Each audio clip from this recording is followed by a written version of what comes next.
Halo teman-teman semua, hari ini saya mau bikin makanan atau kue untuk teman minum teh, yaitu banana cake.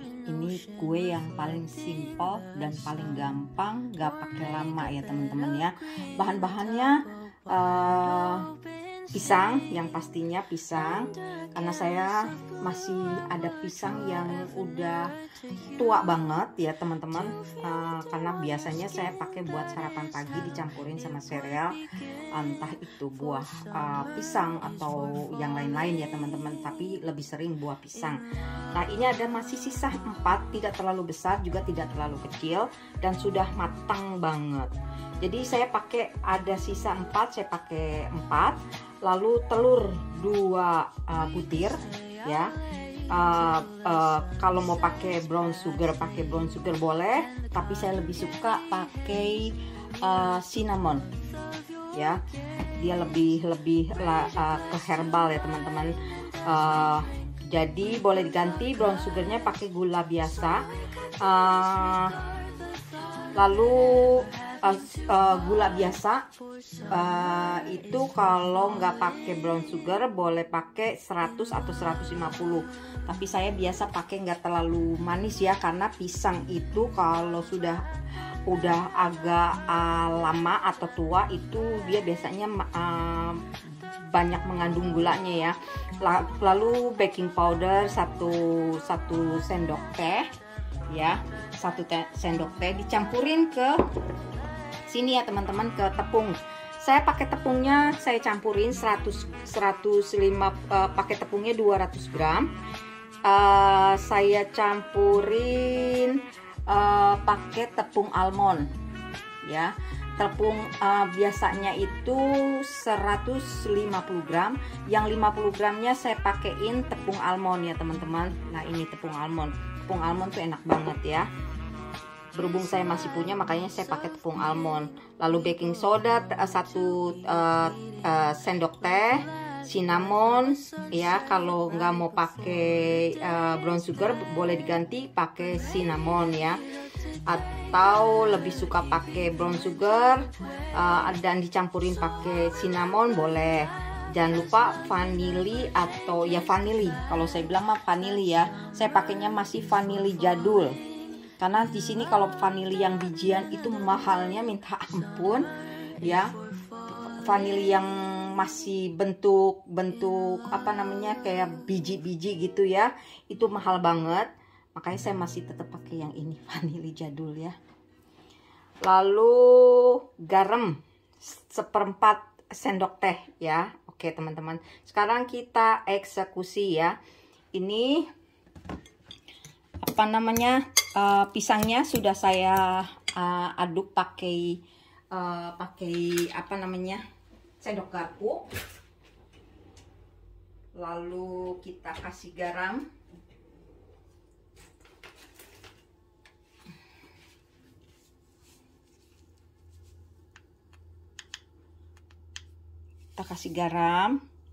atau kalau ada yang mau dicampurin pakai keju boleh, itu sesuai selera masing-masing ya teman-teman. Kita aduk ya.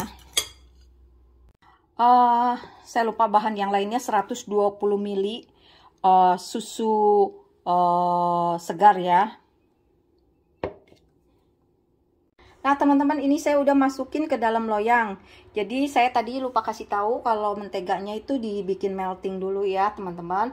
Dan jangan panas-panas dimasukin, tapi kalau udah dingin ya. Jadi mesti di prepare juga. Lalu untuk menteganya kalau nggak di melting agak-agak susah ya teman-teman. Agak nggak cepet jadi kerjanya.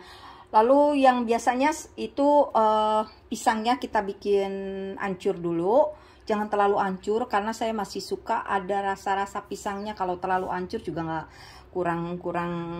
kurang berasa itu banana cake ya.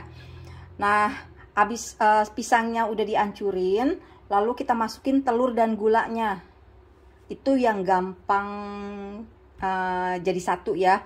Lalu setelah itu baru boleh masukin tepungnya. Tepungnya itu saya udah campurin baking powder, lalu apa namanya, cinnamon yang powder, cinnamon powder kita campurin jadi satu sama tepung ya teman-teman. Lalu baru dimasukin terakhir susu. Kita masukin susu. Nah, itu untuk ovennya saya pasang di 180 derajat, tergantung oven masing-masing. Buat saya ini ovennya strong banget ya teman-teman.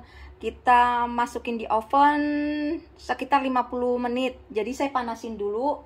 Saya masukin di situ 55. Biasanya dia kalau memang udah mateng, dia mati sendiri ya teman-teman ya. Mati sendiri, nanti dia tinggal panasnya doang. Ya. Lalu dia turun nanti suhunya. Seperti itu ya teman-teman. Dan jangan lupa sebelum dimasukin ke dalam oven, kita lakukan seperti ini biar udara-udara yang ada di dalam adonan itu keluar, jadinya kuenya bagus, tidak bergelembung-gelembung ya. Oke. Oh ya teman-teman, ini nanti itu saya udah masukin ke dalam oven, dan toppingnya selera masing-masing. Boleh atasnya ditambahin dengan almond ya, almond cincang, atau ada yang mau campurin coklat biji, atau mau dicampurin yang lainnya, boleh, itu terserah masing-masing ya teman-teman. Nah, biasanya kalau kita campurin coklat ataupun coklat mesis atau yang agak manis, gulanya bisa dikurangin, karena biasanya pisang yang sudah tua itu banyak mengandung gula ya teman-teman. Jadi saya sih lebih kurangin gulanya kalau bikin banana cake ya, karena itu udah ada dari pisangnya ya. Itu teman-teman udah mulai naik dan mulai merekah. Biasanya kalau banana cake ya, tanda-tandanya kalau dia udah mateng, dia merekah. Tapi untuk memastikan, biasa seperti zaman dulu, kita ambil tusuk gigi atau apapun, kita tusukin di tengahnya. Kalau sudah tidak ada bersih, artinya sudah matang. Kalau saya biasanya tuh matikan oven, tapi ya cake-nya tetap di dalam, jadi dia benar-benar matang ya teman-teman ya. Nah teman-teman, ini sudah jadi banana cake. Jangan lupa, kalau konten saya bermanfaat, silahkan subscribe, share,